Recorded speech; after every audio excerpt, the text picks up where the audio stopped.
drawing စတင်ချိန်မယ်ဆိုလို့ရှိရင်အရင်ဆုံးရှင်းခိစာကုစေဆိုတဲ့ file new file ကိုဖွင့်လိုက်မယ်နော် new file ကိုဖွင့်လိုက်ရင်ဒီမှာ template တို့ Sunshot ဆိုတာရှိတယ်အဲ့ဒါလေးကိုနှိပ်မယ်ဒီထဲမှာဆိုရင်ဂျပန်မှာဆိုရင်ပုံမှန်အားဖြင့် template ၄မျိုးသုံးပါတယ်ဒါကဘာ template တွေလဲဆိုရင် Nekusco ဆိုတဲ့ကုမ္ပဏီကသတ်မှတ်ထားတဲ့ template ရှိမယ်နောက်ပြီးရင်ဒီ Coco Shop ပေါ့နော်အစိုးရဝင်ကြီးဌာနကသတ်မှတ်ထားတဲ့ template နှစ်ခုရယ်နောက်ပြီးရင် Hokkaido နယ်မှာသုံးတဲ့ template ရယ်ဆိုပြီး template ၄မျိုးရှိပါတယ်ဥပမာအသုံးများဆုံးကတော့ဒီ Coco Shop ရဲ့20 မီတာစုခုတင်ဆိုတဲ့ template ကို file ကိုဖွင့်လိုက်မယ် file ကိုဖွင့်လိုက်ပြီဆိုလို့ရှိရင်ဒါက template ယူပြီးသွားပြီနောက်တစ်ဆင့်အနေနဲ့ဘာလုပ်ရမလဲဆိုရင် coordinate setting ချိန်ရပါမယ် coordinate setting ချိန်ဖို့အတွက်ကဒီ C ဆိုတဲ့ icon လေးကိုနှိပ်မယ်ဒီထဲမှာ Zoom utility တဲက Zoom setting ယူလိုက်မယ်ပြီးရင်ဒီနေရာမှာ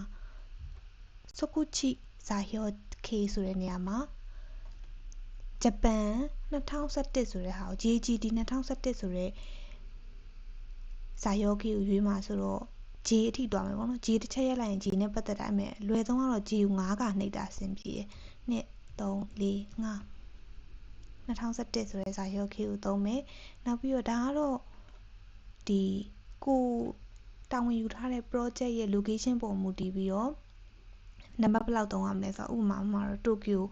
တို့ဒီခါနာဂါဝါတို့ဆိုတဲ့ region တွေအတွက်ကကြတော့နံပါတ်6ကိုသုံးလေးရှိတယ်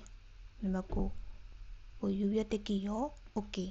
ဒါကို setting ချိန်လိုက်မယ်ဆိုရင်ဘယ်နေရာမှာပြောင်းလဲသွားလဲဆိုတော့အပေါ်က tab တွေထဲမှာ chiri teki ichi ဆိုတဲ့ tab လေးပေါ်လာတယ်အဲ့ tab လေးထဲမှာတော့ map ကို on ကြည့်လိုက်ဘင်ကုခိုးကူးရှာရှင်းပဲထားလိုက်ပါတော့ဒီ map ကို on လိုက်မယ်ဆိုလို့ရှိရင်ကိုသက်ဆိုင်ရာ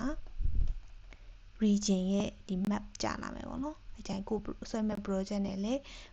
ဇာဟော coordinate တေချာချိန်မိတာဆိုလို့ရှိရင်အဲ့မြေနေရာပေါ်မှာကွက်တိမြင်ရပါလိမ့်မယ်ပြန် off မယ်ဆိုရင် map ကို off ဖို့